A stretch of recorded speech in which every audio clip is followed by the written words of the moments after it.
Nagy szeretettel köszöntök ismét mindenkit, és a mai témánk a saját prezentációd. Welcome back everyone to this video series, and today's topic is going to be your own presentation. Ugye nem szeretnék semmilyen félreértést, tehát nem arról beszélek, hogy egy előadást kellene tartanod, hanem arról a prezentációról beszélek, amikor az új jelölteddel leülsz és megmutatod neki ezt a lehetőséget.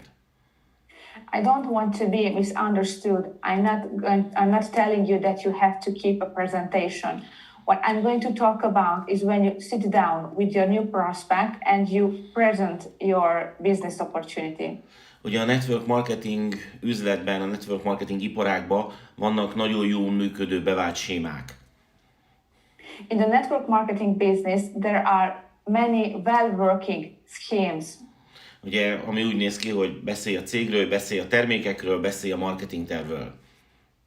Which usually goes like this. You talk about the company, you talk about the products, and you talk about the marketing plan. Majdnem mindenki ezeket a sémákat használja, és azt kell, hogy mondjam, hogy a nagyszámok törvénye alapján ezek működnek is. Almost everyone is working with these schemes, and I have to tell you that based on the law of big numbers, this works.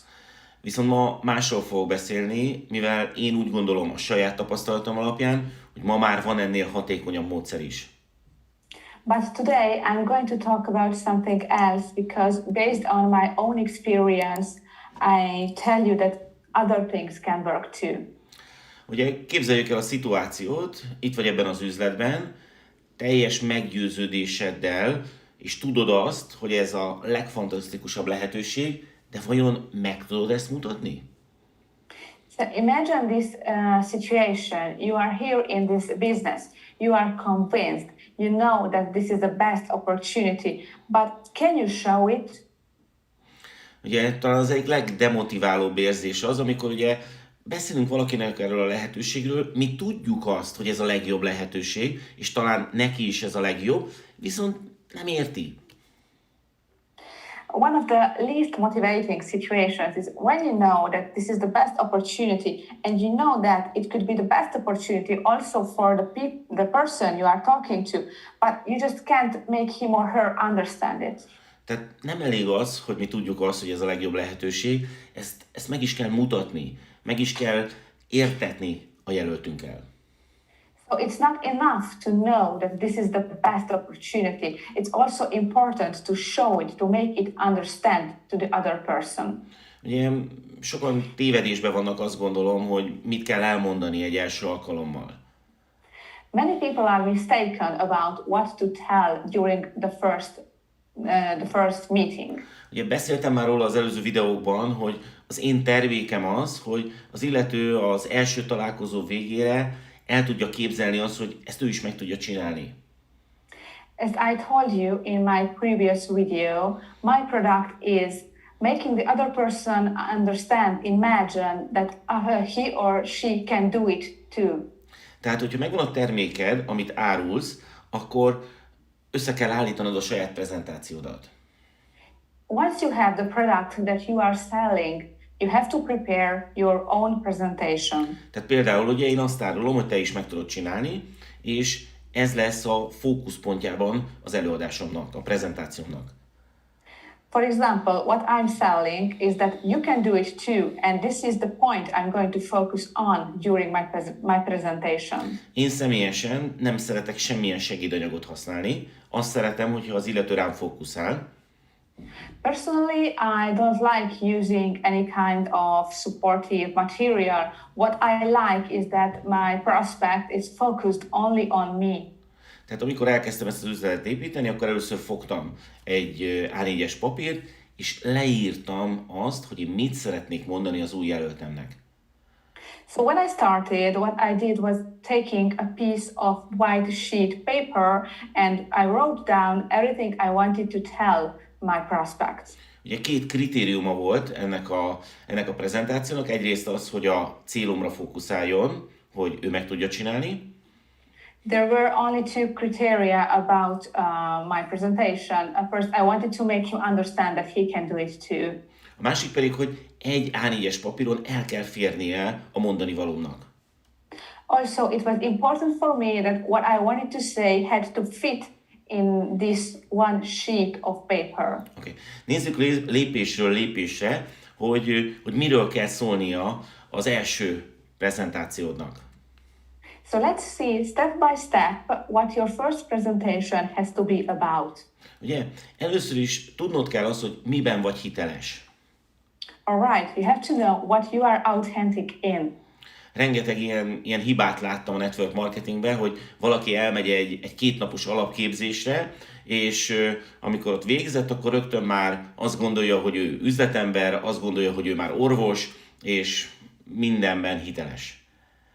A mistake I've seen many times in the network marketing business is that one person participates at a 2 days convention about the business, and the next day he thinks that he is already a businessman or a doctor. Úgyhogy nem szeretném, hogyha megijednél, mert egy nagyon jó hírem van, amiben mindenki hiteles, az a saját története. But don't be frightened. I have a very good news for you.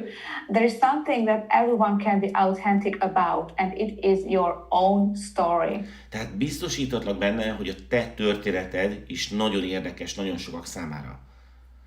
I can assure you that your personal story can be very interesting for someone else. És természetesen a saját történetedben hiteles lehetsz, hiszen ez a te saját valós történeted. And obviously, you will be very authentic about your own story because this is your very own personal story. Tehát javaslom, hogy azzal kezd, hogy te miért kezdtél el ezzel a lehetőséggel foglalkozni. So I suggest that you start by saying why you started to do this business. Ja, amikor én csatlakoztam a DXN-hez, akkor itt Európában semmi nem volt. When I joined DXN in Europe, we had nothing about the business. Ugye, nem volt termék, nem volt semmiféle támogatás, tehát nyomtatott anyagok tekintetében. We had no products, we didn't have any supportive material. Ugye, tehát amire tudtam hivatkozni, az a saját miértem, a saját történetem. The only thing I could use was my own why, my own story. Ugye, neked is van egy történeted. És ugye azt szokták mondani, hogy a network marketing az igazából egy ilyen történetmesélő üzlet. You have a story too, and there's a saying that network marketing is a storytelling business. Úgyhogy bátran vedd elő a saját igaz történeted, és mondd el azt a jelöltednek, hogy te miért kezdtél ezzel foglalkozni. So take your own story and tell your prospect why you started to do this business. Jó, ezt nem kell úgymond kozmetikázni, nem kell kifényesíteni, a saját igaz történetet mondd el. You don't have to change it or make it look more attractive. Just tell your own story. Ugye nem árt, hogyha beszélsz arról egy kicsit, hogy ki vagy te. It's good that you talk about who you are. Igen, ez akkor is fontos, hogyha egy olyan emberrel beszélsz, aki már ismer téged. It is important even if you talk to someone you already know. Hiszen valószínűleg erről az oldaladról nem ismer téged. Nem ismer arról, hogy te akarsz valami többet. Because this is a new side of you. The other person didn't know this side of you. You wanting something more. Nem ismer arról az oldaladról, hogy te ilyen üzletekkel foglalkozol. He doesn't know that you are in this kind of business. Oké? Tehát nagyon hasznos az, hogyha megosztad magadról néhány információt, ami kapcsolódik-e ahhoz, hogy te miért kezdtél el ezzel az üzlettel foglalkozni. So it is important that you share information about yourself that would highlight why you started to do this business opportunity. Ez ugye azért nagyon fontos, hogy az illető bele tudja képzelni magát a szituációba, sokkal jobban magáévá tudja tenni az egész prezentációt. It is important because this way your prospect can imagine himself in your situation and can feel the presentation as his own. Okay. A következő, amiről beszélned kell, hogy miért döntöttél a network marketing mellett. The next thing you have to talk about is why you choose multi-level marketing business.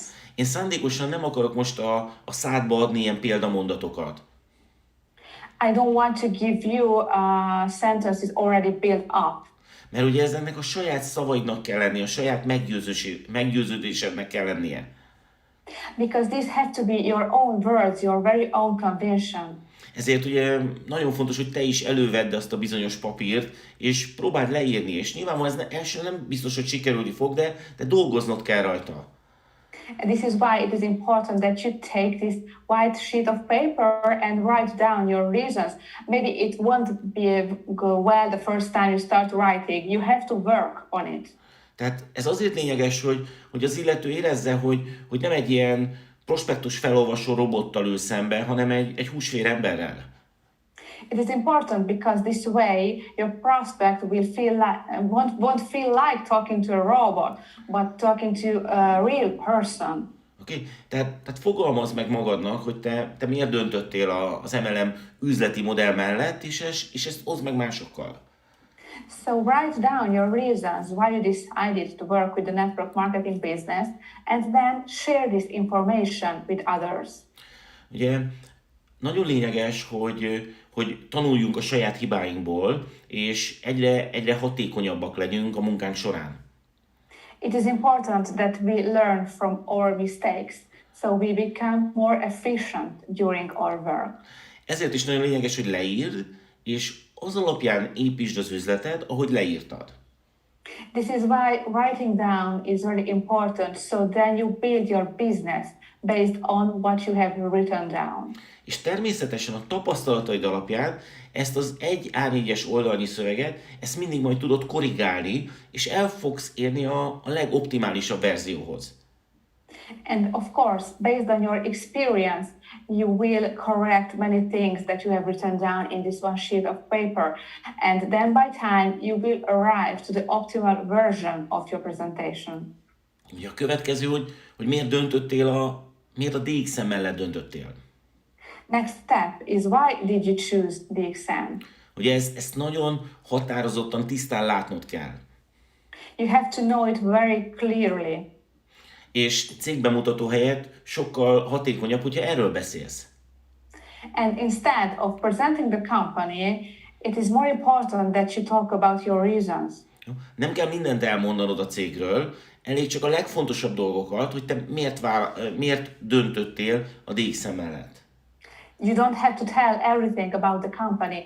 It is enough to tell the most important things that made you choose this company. Ugye? Itt saját magadról beszéltél eddig, a saját érzéseidről, a saját gondolataidról, a saját döntésedről.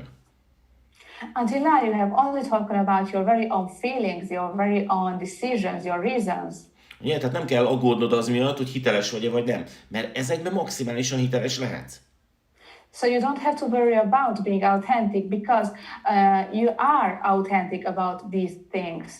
Ugye, lehet, hogy voltál már network marketinges előadáson előtte is, és általában ezek az előadások, illetve nagyon sok ilyen személyes találkozó is kizárólag arról szól, hogy az illető arról beszél, hogy neked miért jó ez a lehetőség. Maybe you have already participated at MLM meetings or personal presentations before, and if you have noticed, most of them talk about why this is the best opportunity for you. Ezért úgy érezheted magad, hogy egy ilyen nyomás alatt vagy. So you feel like you are under pressure during that meeting. Hiszen ugye megmondják neked, hogy neked mi a jó, és ezt így illene gondolnod. Because you are being told what is good for you and why you should think like that. Én pontosan ennek az ellenkezőjét csinálom. I'm doing the very contrary of this. Én azt szoktam mondani, hogy én arról tudok beszélni, hogy nekem miért jó ez a lehetőség. As I usually say, I can only tell you why this is the opportunity for me. És lehet, hogy lesznek kapcsolódási pontok. Lehet, hogy lesznek olyan pontok, amiben az illető is azt gondolja, hogy hát ez nála is így működhetne. And maybe we will have something in common. Maybe in some parts my prospect will think like, this is true for me too. És az illető nem fogja magát nyomás alatt érezni, egy sokkal kellemesebb hangulatú beszélgetés fog történni. But my prospect won't feel under pressure and our conversation will be very nice. Yeah, van még egy dolog, amiben abszolút mértékben hiteles lehetsz. Here is another thing that you can be very authentic about. Az, hogy mi a te víziód ezzel a lehetőséggel kapcsolatban. And this is your vision. What is your vision about this opportunity? Ugye? Az én vízióm az nagyon egyszerű volt. My vision was very simple. Az emberek nagyon nagy többsége kávézik. Most people drink coffee. Mindenki ismer kávézó embereket. Everyone knows someone that drinks coffee. Tehát ez egy fantasztikus lehetőség, hogy van egy megoldásunk, van egy termék ajánlatunk ezeknek az embereknek. So this is fantastic. We have an offer for these people. És ezt mindenki meg tudja csinálni. And everyone can do it. Mert mindenki tud arról beszélni, hogy a kávé finom. Because everyone can talk about how good coffee is. Mindenki tud arról beszélni, hogy milyen hatással volt rá ez a kávé. Everyone can describe the effect that the coffee had on him or her. És mindenki ismer rengeteg olyan embert, aki kávézik. And everyone knows a lot of people who drinks coffee. Ugye, mielőtt elkezdtem a network marketing üzlettel foglalkozni, nagyon alaposan áttanulmányoztam ezt az iparágat. Before I started to dive into this business, I studied the network marketing industry. És azt látom, hogy az egyik legkritikusabb pont az, és itt már elbukik az emberek többsége, amikor a szponzor a következőt mondja. And I noticed a very critical point where most people fail, and it is when the sponsor says, Ugye, a szponzor azt mondja, az első lépés, készíts egy névlistát. when the sponsor says, first step, make a list of names. Írd föl mindenkit erre a listára, akit meg fogunk keresni ebben az ajánlattal. Write down the name of everyone you are going to contact about this opportunity. Ugye, és az emberek többségének itt az MLM-es karrierje be is fejeződik. And most people finish here their multi-level marketing career. Ugyanis frusztrált az miatt, hogy kiket is írjon fel erre a listára. Because they feel frustrated about who should I write down on this list. Amikor megláttam a DXN lehetőséget, akkor az egyik első érzésem az volt, hogy hát ez fantasztikus, hát itt nem kell listát írni. When I saw the DXN business opportunity, I told myself, this is fantastic. I don't have to write a list of names. Nem kell azt a hagyományos MLM-es listát írni.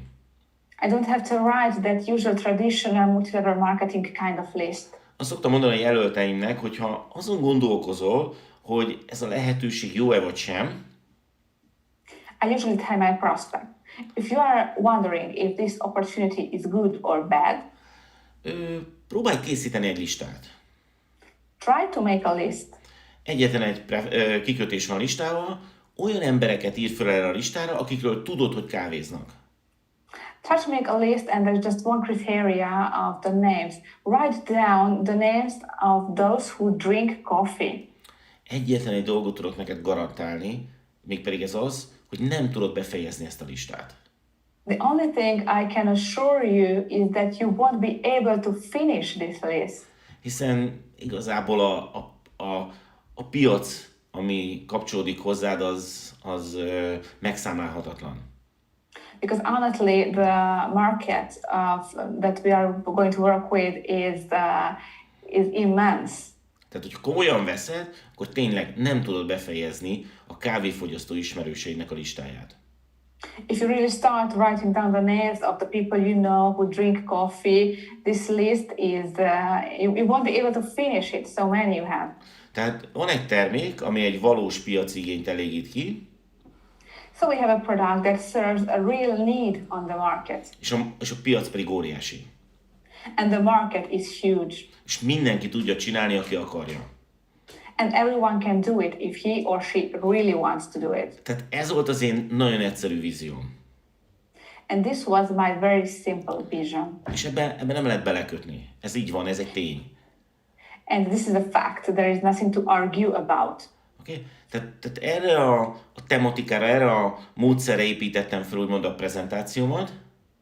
So I built up my presentation with this method. Látjátok, hogy semmi speciális nincsen benne. As you can see, there is nothing special about it. Ugyanis, hogyha túl formális vagy, ha túl profi vagy, annak van egy nagyon nagy veszélyforrása. Because if you are being too professional, too formal, there is a risk. Ugye? Képzeld el, hogy mindent megtanulsz a cégről, mindent megtanulsz a termékekről, mindent megtanulsz a marketing tervről, és ezt prezentálod az első alkalommal. Imagine that you learn everything about the company, everything about the product, everything about the marketing plan, and you present all this information the very first time. És ugye az illető azt gondolja, hogy oké, ez mind nagyon szép, de hát én ezt nem tudnám csinálni. Your prospect is going to think, okay, this is all very beautiful, but I'm just not able to do it like that. De mindenki tud beszélni a saját sztoriáról. But everyone can talk about his very own story, Mindenki tud beszélni a gondolatairól, a víziójáról. about his very own vision, about the way he thinks. Tehát, és ezzel el tudja képzelni azt, hogy igen, én is meg tudom csinálni. And this is going to have the prospect imagine that, yes, I can do it too. Ugye? Nagyon fontos tudnod azt, hogy mit gondol a jelölted. It is very important that you know what your new prospect is thinking. Honnan tudhatod ezt? How can you know it? Ugye ez gyakorlás kell, tapasztalat kell. You need experience, you need to practice. Minden alkalommal, amikor beszélek egy új jelölttel, és ez a mai napig így van, Every single time that I talk to a new prospect, and it is like that until today, minden alkalommal a beszélgetés után megállok egy kicsit, és adok magamnak időt, hogy átgondoljam, hogy mi történt. every time after the conversation, I give myself time to think back what happened during our conversation. Ugye, megnézem, hogy hogyan tudnám fejleszteni a prezentációmat. I try to analyze what I should do better in my presentation. Megnézem azt, hogy hol követtem el hibákat esetleg. I take a look at where maybe I made mistakes. És a legfontosabb, hogy megvizsgálom azt, hogy mit tanulhatok ebből a beszélgetésből a jelölt oldaláról. And most importantly, I try to see what I can learn from this conversation from the prospect's side. Ugye a legrosszabb prezentáció az, amikor leülsz valakivel, elmondod, amit szeretnél, és ő pedig csak bólogat. The worst kind of conversation is when you sit down with someone, you say everything you have to say, and the other people is just saying yes with his head. Ugye? Tehát nem tesz föl kérdéseket, nem fogalmaz meg kifogásokat. He's not making any questions, not making any objections. Ugye? Nagyon fontos, hogy éreznie kell azt, hogy ő most mit gondol. You have to feel what the other person is thinking. Oké? Tehát tudja, érezze azt, hogy te az ő oldalán is vagy egy kicsit ebben a szituációban. The prospect has to feel that you are also on his side during the conversation. Mondok erre egy nagyon, nagyon egyszerű példát. I'm going to give you a very simple example. Tehát elmondtad a mi érteded, elmondtad a vízióidat, You have talked about your why, you have talked about your vision, és így most kéne valamit csinálni. and now you should do something. És az illetőnek nincs semmi kifogása. And your prospect has no objections. Oké, tehát elmondhatod neki azt, hogy valószínűleg tudom, hogy mire gondolsz. So you can tell your prospect, I know what you are thinking. Azon gondolkozol, hogy te képes lennél ezt megcsinálni. You are thinking if you are able to do it. Vagy azon gondolkozol, hogy hát ez nem egy új átverés. Or maybe you're just thinking, is it a new kind of scam? Ugye, tehát fontos, hogy lássa, hogy nem egy ilyen prezentáló robot vagy, hanem valóban beszélgetni szeretnél vele. So it is important that your prospect feels that you are not just a robot in presentation mode, but you are a real person. És ezért azt gondolom, hogy a leghatékonyabb technika ez az úgynevezett megelőző kifogáskezelés. This is why I think that the best working technique is what I call preventing objection handling. Ugye, hogyha gyakran tárgyalsz, sok új embernek, sok új jelöltnek mutatod meg az üzletet, akkor nagyon sok kifogással fogsz találkozni. If you have many meetings, you meet many new people, you will meet many objections. És ugye Azt fogod látni, hogy vannak ilyen tipikus kifogások, amik az emberek többségének a fejbe megfordulnak. And you will notice that there are many typical objections that many people have in their head. Nyilvánvaló, hogyha valaki fölvet egy kifogást, és te ezt megválaszolod, akkor rendben van. Obviously, if someone shares his or her objection with you and you can answer, then it is all right. Ugye a legrosszabb az, amikor az illető nem fogalmazza meg a kifogását, és ezért nem is tudod megválaszolni. But the worst case is when the other person is not telling you his objections, so you cannot handle it. Ezért nekem ez a kedvenc részem a tárgyalás során. This is why this is my favorite part of the meetings. Okay? Tehát tudom, hogy mire gondol, ezért helyette elmondom a kifogásokat.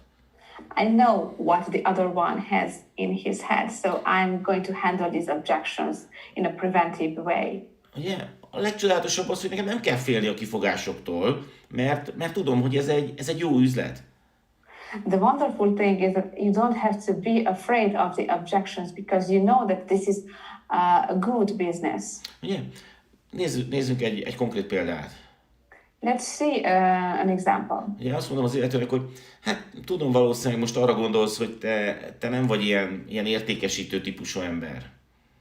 You can tell your prospect, I know what you are thinking. You are thinking that you are not that kind of sales person. Tehát te nem vagy alkalmas egy ilyen jellegű feladatra. So you are not able to do this kind of job. És ezt szoktam mondani, hogy hát figyelj, én is ezt gondoltam magamról. You know what, I was thinking the same way about myself. De rájöttem, hogy imádom ezt a kávét, és ezt MLM lehetőség nélkül is elmondanám másoknak. But I realized that I adore this coffee, and I would talk about to other people even without the business opportunity. És mivel ez egy valós network marketing lehetőség, ezért azt kell, hogy mondjam, hogy mi nem az eladási üzletben vagyunk, hanem az információ megosztó üzletben. And since we are in a real network marketing business, we are not in the sharing information. This is the sharing of information kind of business. Tehát az, amit csinálok, az egyszerűen arról szól, hogy elégedett vagyok valamivel, hiszek valamiben, és ezt egyszerűen megosztom másokkal. So what I do is that I'm satisfied with something, I believe in something, and I'm sharing it with other people. Senkit nem akarok meggyőzni. I don't want to convince anyone. Egyszerűen elmondom azt, hogy én miben hiszek. I'm just simply telling them what I believe in. Ugye? Az egyik ilyen pont például az ár. One of these topics is usually the price. Tehát nagyon gyakran ki szoktam mondani a jelöltem helyett, hogy ez a termék többe kerül. Very often it is me instead of my prospect who says this product is more expensive. Tehát, hogyha az illető a fejbe azt gondolja, hogy drága, és nem fogalmazza meg ezt a kifogást, és úgy megy haza, akkor utána én már nem tudom kezelni ezt a ki nem mondott kifogást. Because if my prospect has in his mind that this product is expensive, but he is not telling me that he's thinking this, and then he goes home without telling me this objection, I cannot handle it after. Tehát elmondhatom neki azt, hogy lehet, hogy te most azt gondolod, hogy ez a termék drága. So I can say, I know you are thinking now that this product is expensive. Nekem is volt egy ilyen érzésem. I had the same feeling. De miután megtapasztaltam ennek a terméknek az előnyét, utána azt gondoltam, hogy ez a termék inkább olcsó. But after having experienced the benefits, I thought that no, this product is low priced.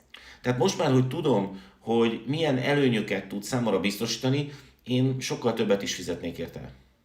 Now that I know what this product is giving me, I would pay it even more. I would buy it even for a higher price. Tehát lehet, hogy többe kerül, mint egy hagyományos kávé, viszont az az előny, amit biztosít, azok a hatások, amiket ez a termék tud, az sokkal értékesebb, mint az árkülönbség. So maybe this product costs more than other products on the market, but the benefits, the effects that it is going to give you cannot be compared. Tehát javaslom, hogy gyűjtsd össze a kifogásokat, amiket az emberek szoktak megfogalmazni az első találkozás alkalmával, So I suggest that you collect the objections that people usually say during the first conversation. ugye? Gyűjtsd össze a legfontosabbakat, a leggyakoribbakakat, és építs bele ezeket a prezentációdba. Collect the most important ones, the ones you hear more often, and make them part of your presentation. Emlékezz a két legfontosabb visszatartó erőre, ami általában az emberek fejébe benne van. Remember the two most important things that are usually holding people back. Az egyik az, hogy én nem ilyen típusú ember vagyok, én nem lennék alkalmas arra, hogy sikeres legyek egy ilyen jellegű üzletben. The first is, I am not that kind of person. I'm not able to succeed in a business like that. Tehát igenis meg kell mutatnod neki azt, hogy igen, ő sikeres lehet. So yes, you have to show the other person that he can do it too. He can be successful. A másik pedig a pénz. The next one is money. Ugye, nem akarok pénzt veszíteni, nincs pénzem investálni egy ilyen jellegű üzletben. I don't want to lose money. I don't have money to invest in a business. Én azt hallottam, hogy az ilyen üzletekben nagyon sok pénzt lehet veszíteni. I heard that you can lose a lot of money in this kind of business. És lehet, hogy ezt nem mondja ki, de ez ott lesz bent a gondolatában. But maybe he's not telling you this. It is just inside his head. Tehát nagyon fontos, hogy ezt minden alkalommal el kell mondani, hogy itt nem veszhet pénzt, mivel nincs szükség pénzügyi investícióra. So it is very important that you underline during every meeting that he or she cannot lose money with this business. They don't have to invest money. Tehát az én tapasztalatom szerint a hatékony prezentációnak ezek a legfőbb kritériumai. So based on my experience, these are the most important parts, the most important criteria of a good presentation. És a legjobb, hogyha ezeket a tényeket, ezeket a gondolatokat történetekbe foglalod. And the best is if you can build this kind of information inside stories. Ugye, hiszen a hatékony üzlet, network marketing, üzletépítés az igazából történetmesélés. Because the effective business building in network marketing is storytelling. Tehát gyűjtsd össze a történeteket, gyűjtsd össze a saját történeteidet, és gyűjtsd össze sikeres üzletépítőknek a történeteit, amik választ adhatnak bizonyos kifogásokra. So collect stories, your very own stories, the stories of successful business builders in your company, and maybe they can share, these stories will share information that can be interesting for your prospect. Tehát ma már több mint 10 millió They can give answers. Ma már több mint 10 millió törzsvásárlója van a DXN-nek, tehát biztos lehetsz benne, hogy rengeteg sztori áll rendelkezésedre. Today, DXN has more than 10 million members, so you can be sure that you will find interesting stories. Ugye? Az első az azzal kapcsolatos félelem, hogy én meg tudom-e csinálni. The first is about of the fear if you can do it. Ugye el szoktam itt mesélni az én kedvenc sztorimat. And this is when I tell my favorite story. Ugye az alattunk lévő legsikeresebb munkatárs ő egy buszvezető volt. The most successful business builder under us used to be a bus driver. Tehát nem aki a legmagasabb szinten van alattunk, hanem aki a legnagyobb forgalmat hozza a csapatunkba, ő egy buszvezető ápolónő házaspár volt. Not the one with the highest status in the business, but the one who is doing the most business is a couple of a bus driver and a nurse. Tehát, hogyha egy buszvezető ápolónő házaspár meg tudta csinálni, akkor hogy gondolhatod te, hogy te nem tudod megcsinálni? Mindenki meg tudja csinálni. If a bus driver and nurse couple could make it, could succeed in this business, then why do you think that you cannot? Tehát tanulj meg történeteket mesélni, So learn how to tell stories és használj történeteket, keresd történeteket. and use stories. Go look for stories. Nyilvánvalóan legértékesebb a saját történeted, de bátran használd mások történeteit is. Obviously, the most valuable story is your very own, but you can use the stories of others. A lényeg az, hogy igaz legyen a történet, hiteles legyen a történet. The important thing is that the story is true. They have to be true stories. Hiszen mi egy valós üzletben vagyunk. Because we are in a true business. Ugye, ahogy említettem, hogy készítsd el egy papíron a saját prezentációdat, készíthetsz magadnak további segédanyagokat is. Alright, I already mentioned that you have to write down your reasons for your presentation on a white sheet of paper, but you can use also other materials that help you. Ugye az egyik ilyen, én úgy hívom őket, hogy emlékeztetőkártyák. One of these is what I call reminder cards. Ugye, ahol csoportosíthatod például a történeteket. In these cards, you can write down the stories. Ugye? Tehát, hogyha van néhány ütős sztorid, néhány nagyon hatásos sztorid, akkor érdemes azokból egy ilyen kivonatot készítened.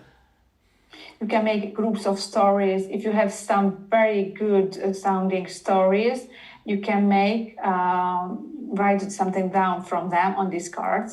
És ezek a kis kártyák, ezek ott lehetnek nálad, ott lehetnek a zsebedben.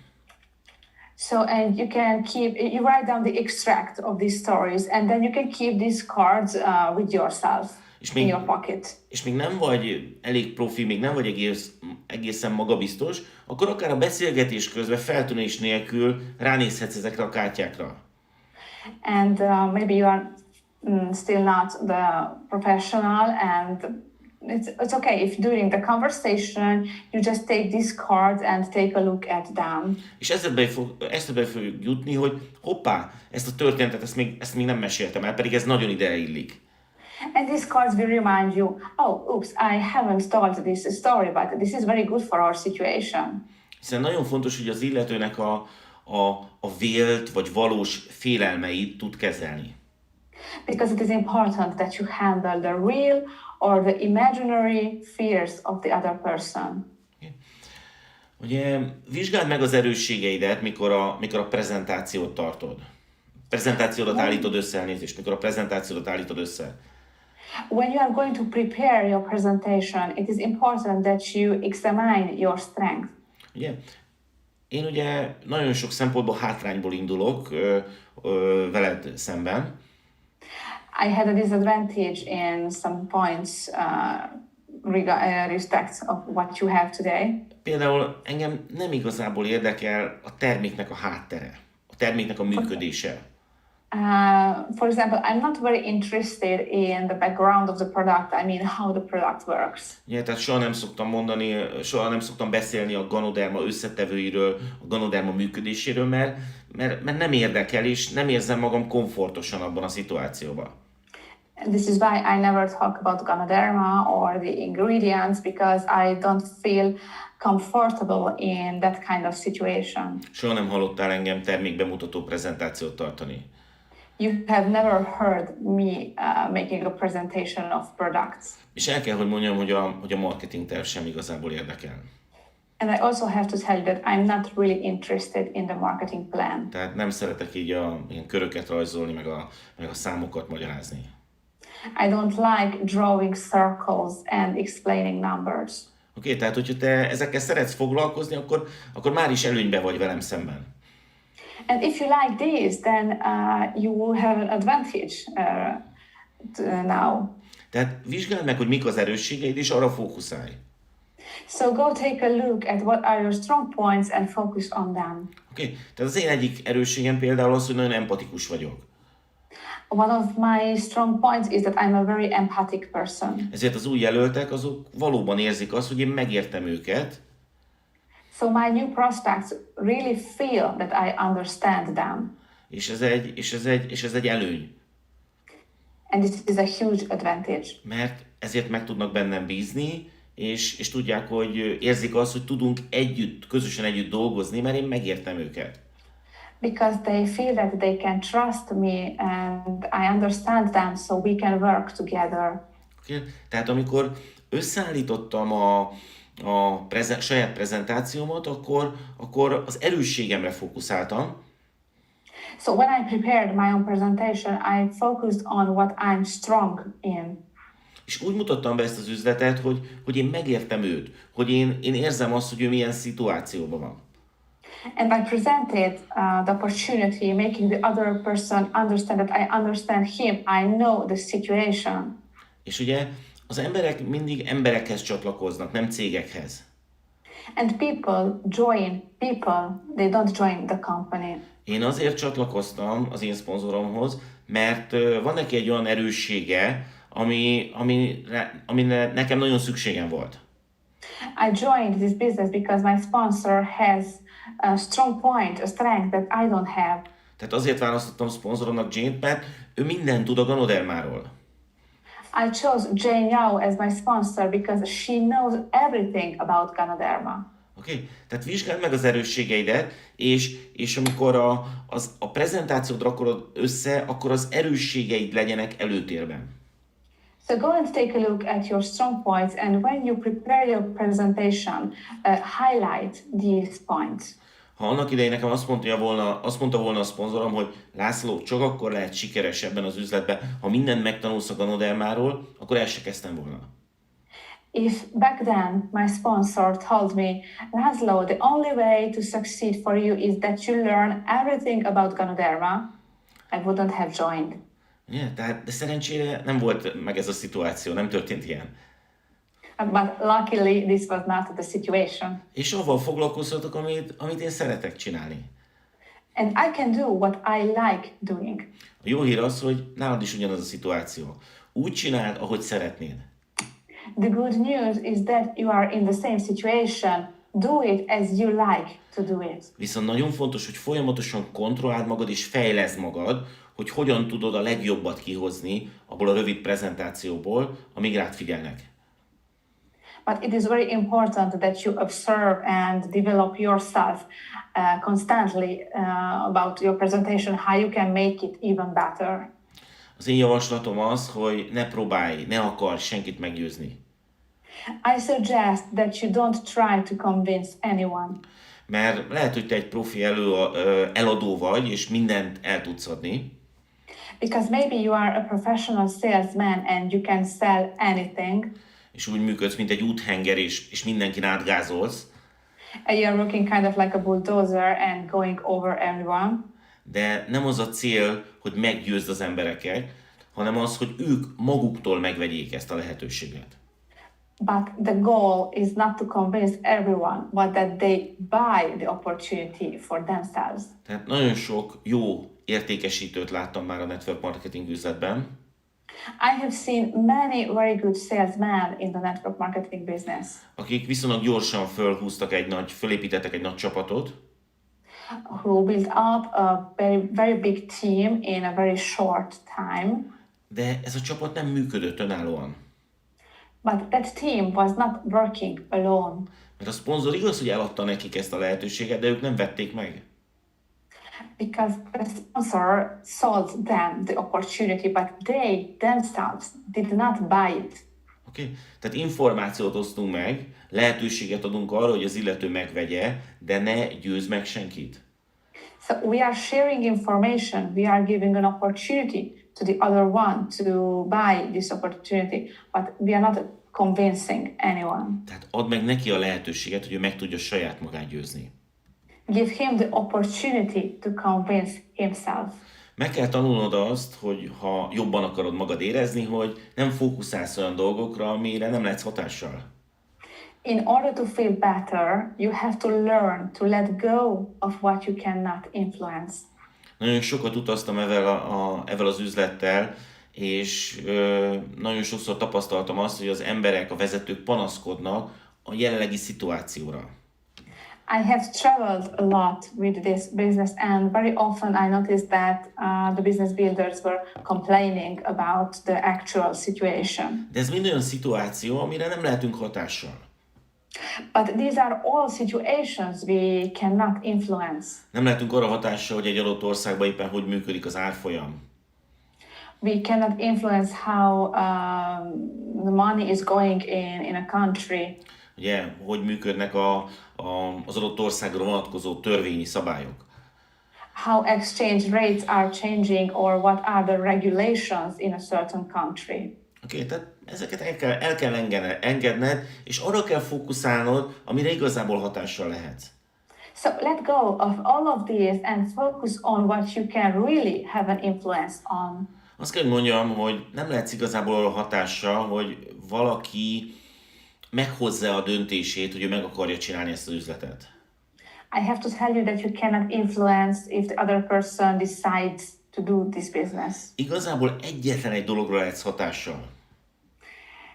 Honestly, there is only one thing that you can influence. Ezt elmondom még egyszer, igazából csak egyetlen egy dologra lehetsz hatással. I repeat, there is only one thing that you can influence. Hogy hány embernek mutatod meg ezt a lehetőséget. To how many people you show this business opportunity to. Tehát ennek kell lenni a fókuszpontodnak. And this is what you have to focus on. Ugye? Valaki eljön hozzám és azt mondja, hogy László, nekem ez az üzlet nem működik, kérlek segíts. Someone comes to me telling me, László, this business is not working for me. Please help me. Azt szoktam mondani, hogy elnézést kérem, de nem tudok neked segíteni. I usually answer like that. I'm sorry, I cannot help you. Nem tudok segíteni, mert amit kérsz, az túl általános. I cannot help you because what you are asking is really a generic question. Nagyon szeretnék neked segíteni, ezért egy kérésem van. I would really like to help you, so I'm asking something from you. Kérlek, gyere vissza egy hét múlva, és egy hét múlva mondd el nekem, hogy mi történt az üzletedben az előző héten.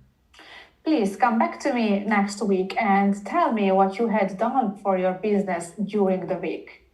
Igen. És akkor tudok majd neked segíteni. And this way I can help you. Az emberek többsége nem jön vissza egy hét múlva. Most people don't come back to me after a week. Mert magától rájön a válaszra. Because they themselves realize what is the answer. Ugye a válasz az, hogy azért nem működik az üzlete, mert nem csinálja. The answer is the business is not working for him because he is not doing it. Hogyha nem mutatod meg senkinek ezt a lehetőséget, akkor nyilvánvalóan nem fog működni. If you don't show the opportunity to anyone, it is obviously not going to work for you. Ha nem akarsz tanulni, ha nem tanulsz folyamatosan abból a hibákból, amit elkövetsz a beszélgetések során, akkor nyilvánvalóan nem tudsz fejlődni. If you are not willing to learn, if you don't want to learn from the mistakes that you make during the conversations, the presentations, it is not going to work for you. Hogyha igazán sikeres akarsz lenni ebből az üzletben, és igazán hatékony akarsz lenni, akkor egyetlen egy dologra kell fókuszálnod. If you really want to reach success in this business, then you have to focus only on one thing. Hogy hány embernek mutatod meg ezt a lehetőséget nap mint nap. How many people you show the business opportunity to day by day.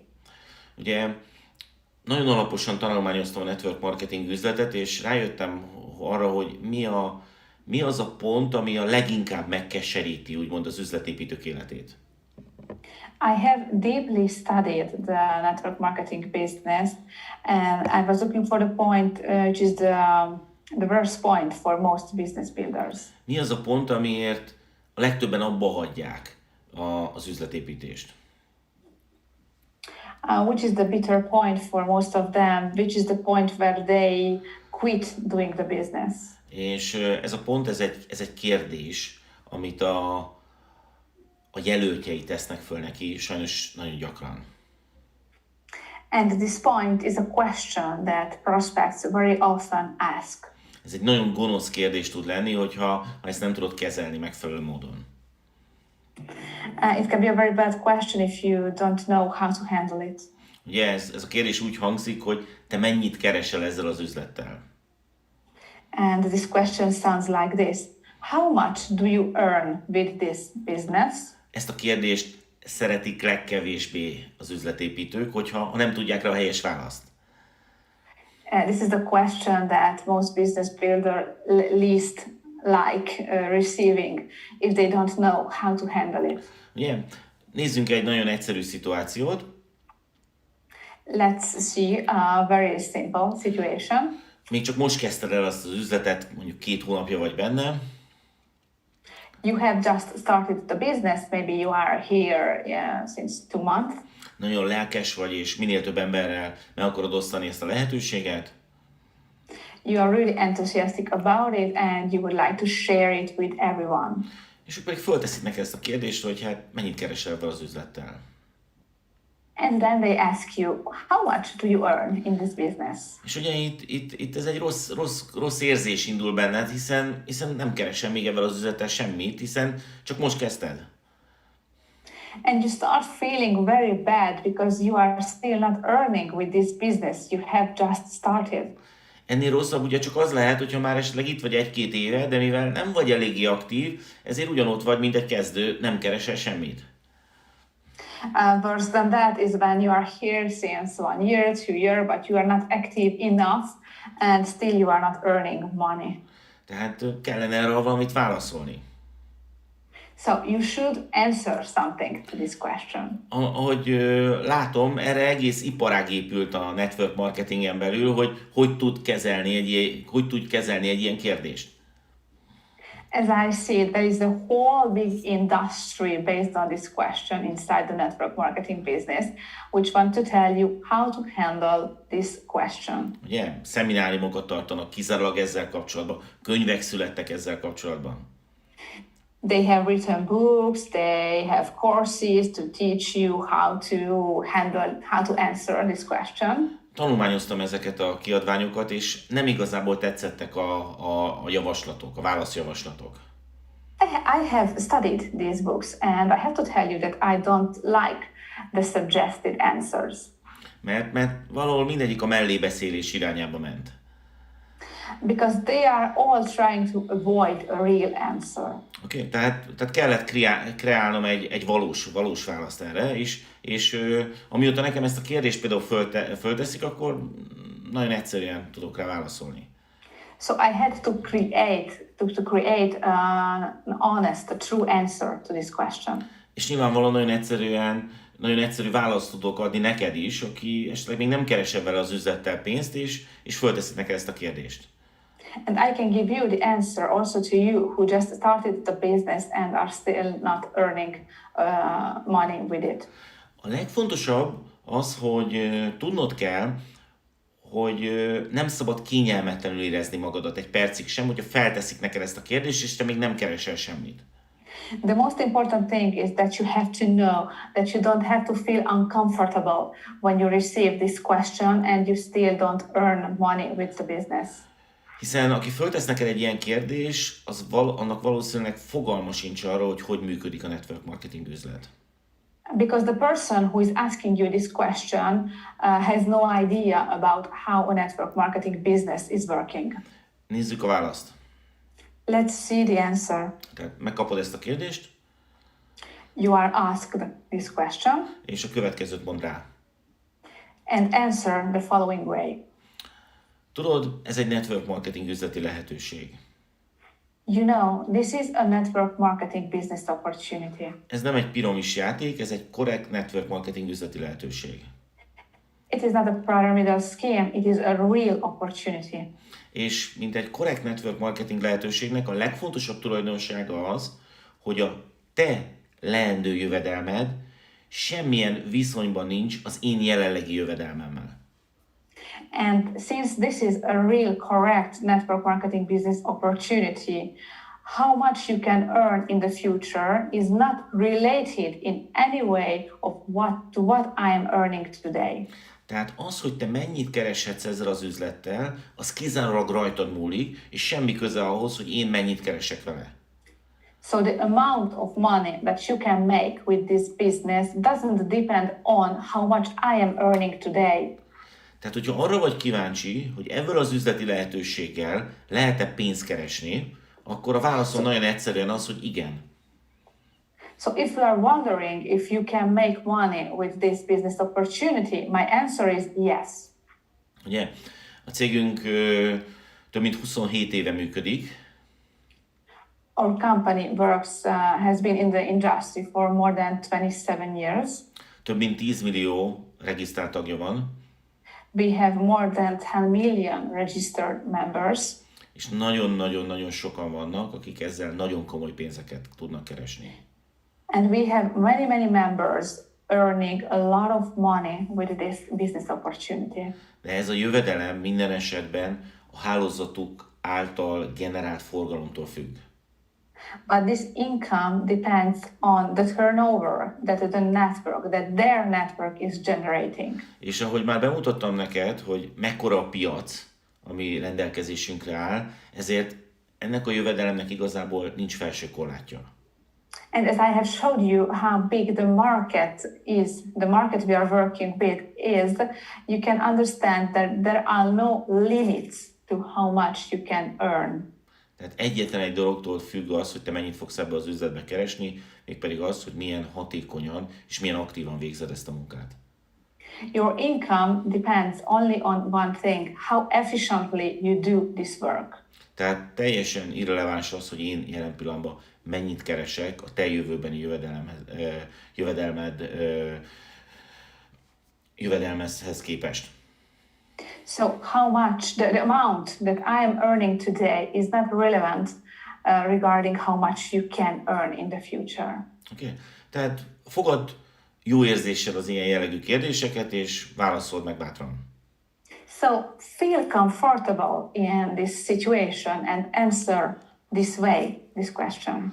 Próbáld elsajátítani azt a módszert, hogy mindig harmadik személyről beszélj a prezentációdban. Try to learn the method of talking always about a third person during your presentation. Mondok erre egy nagyon egyszerű példát. I will give you a simple example to this. Fölmerül a beszélgetés során például egy egészségügyi probléma. During the conversation, someone is sharing a health concern with you. Ilyen gyakran előfordul, hiszen egészséges termékekkel dolgozunk. And this happens quite often because we are working with healthy products. Tehát például valaki azt mondja, hogy van neki egy bőr problémája. So maybe someone is talking about a skin problem. És nyilvánvalóan tapasztalat alapján tudod, hogy erre az ilyen típusú bőr problémára nagyon hatékony lehet mondjuk a szappanunk. And you know, based on your experience, that this kind of skin problem could be easily resolved using the soap. Ugye, akkor ne azt mondd neki, hogy nekünk van egy fantasztikus termékünk, egy szappan, használd ezt, és neked működni fog. So, but don't go saying like, you know, we have a fantastic soap that could resolve this problem, use it and you won't have this problem anymore. Ugye, mert ez eladás. És az emberek nagyon utálják azt, hogyha valaki el akar nekik adni valamit. Because this is selling something and people hate when someone is trying to sell them something. Viszont nagyon szeretnek vásárolni. But people really love purchasing. Ezért a helyes válasz a következő. So this is why the good answer is the following. Értem a problémádat, láttam már hasonló ilyen eseteket. I understand your problem. I have seen problems like this before. Van egy barátom, akinek ugyanilyen bőr problémája volt. I have a friend who used to have the exact same problem, the skin problem. Ő a szappanunkat használta, és neki rendbe jött ettől. He started to use our soap and his problem disappeared. Okay. Garantálom neked, hogy az illetőt érdekelni fogja a szappan, hogyha így veszeted föl. I can guarantee that your prospect, the other person, will be interested in the product if you are talking about it this way. Viszont, hogyha megpróbálod neki eladni, és megpróbálod neki bizonygatni, hogy ez mennyire jó lehet neki, sokkal kisebb ennek az esélye.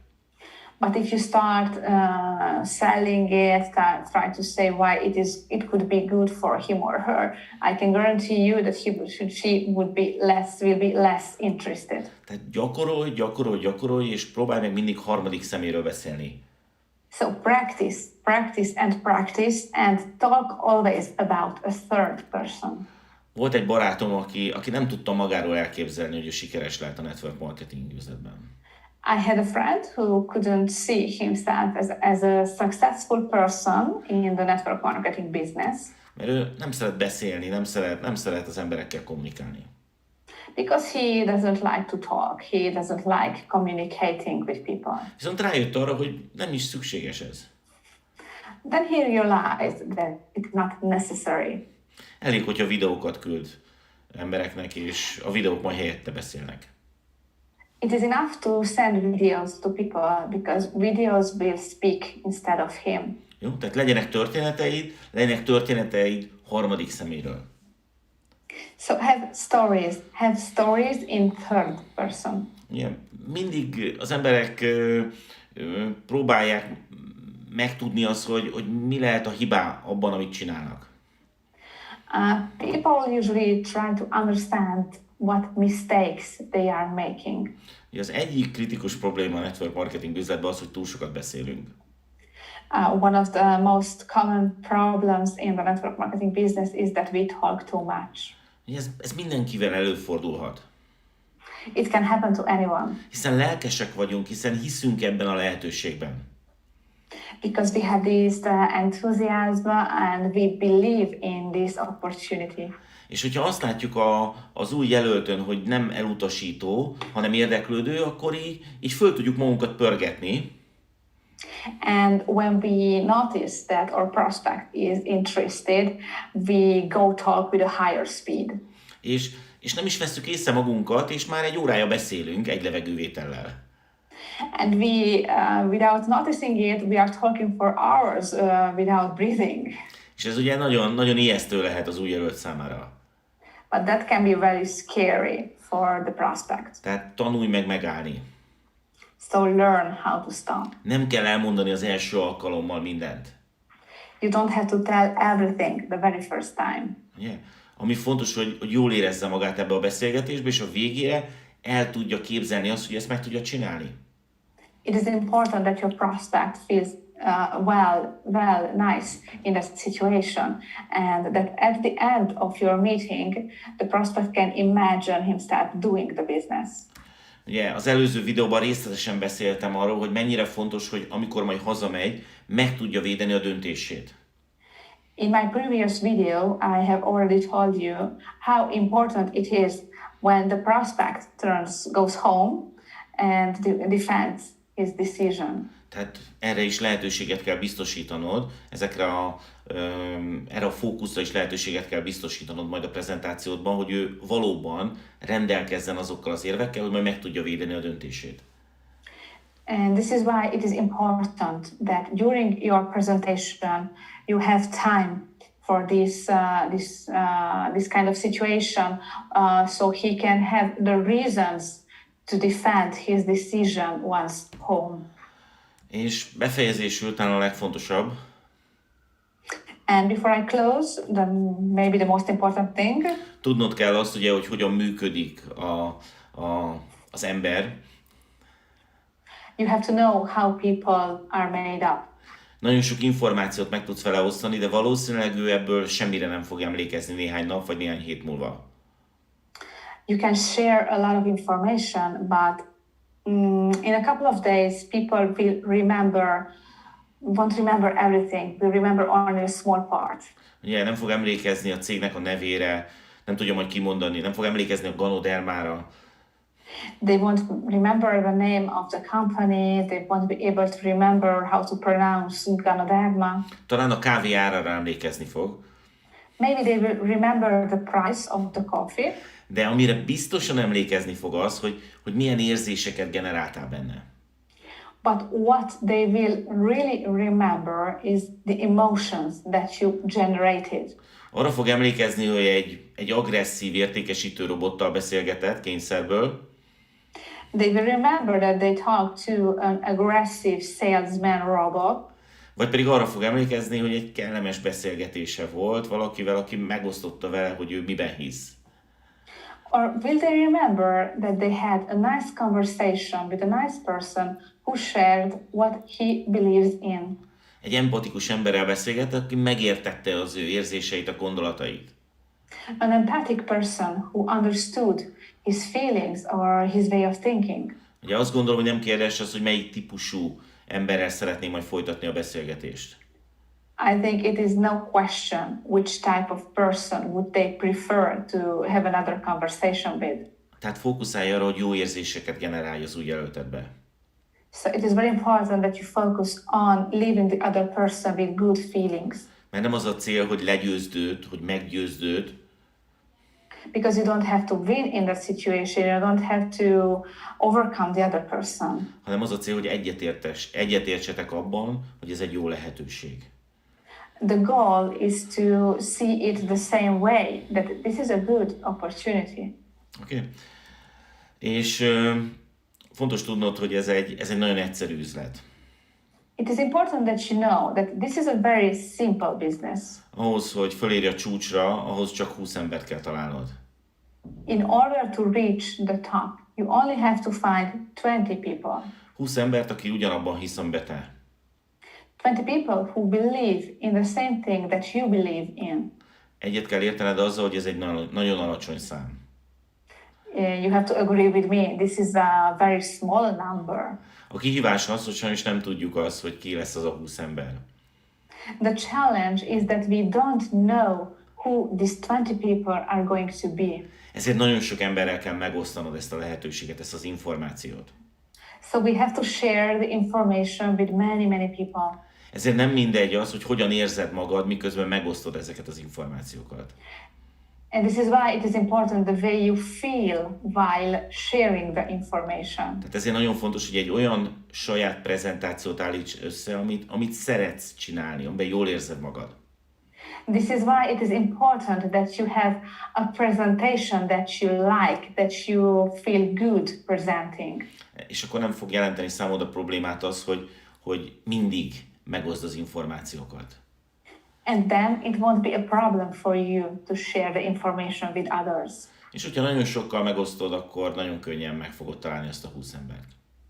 And once you have shared it with many people, it's going to be easy for you to find these 20 people. Köszönöm, hogy meghallgattad a mai videónkat, és hamarosan találkozunk a következőben.